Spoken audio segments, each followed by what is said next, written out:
ఓయూలో వేసవి సెలవులకు సంబంధించి ఫేక్ సర్క్యులర్ ను సోషల్ మీడియాలో అప్లోడ్ చేసిన బీఆర్ఎస్ నాయకుడు మన్నే క్రిషాంక్ పై ఓయూ పీఎస్ లో కేసు నమోదైంది.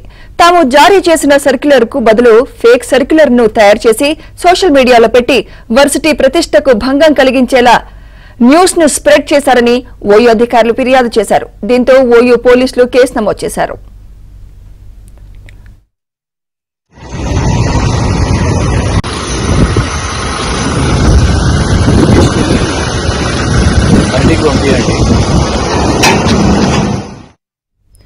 ఓయూ చీఫ్ వార్డెన్ శ్రీనివాసరావు ఫిర్యాదుతో రంగంలోకి దిగిన పోలీసులు సోషల్ మీడియాలో క్రిషాంక్ పెట్టిన సర్క్యులర్ నకిలీదని, దానిపై సర్క్యులర్ నంబర్ కూడా పెన్నుతో రాసి ఉందని, తన సంతకాన్ని సైతం కాపీ చేశారంటూ చీఫ్ వార్డెన్ తన ఫిర్యాదులో పేర్కొన్నారు. దీంతో క్రిషాంక్ పై కేసు నమోదు చేసినట్లు పోలీసులు తెలిపారు.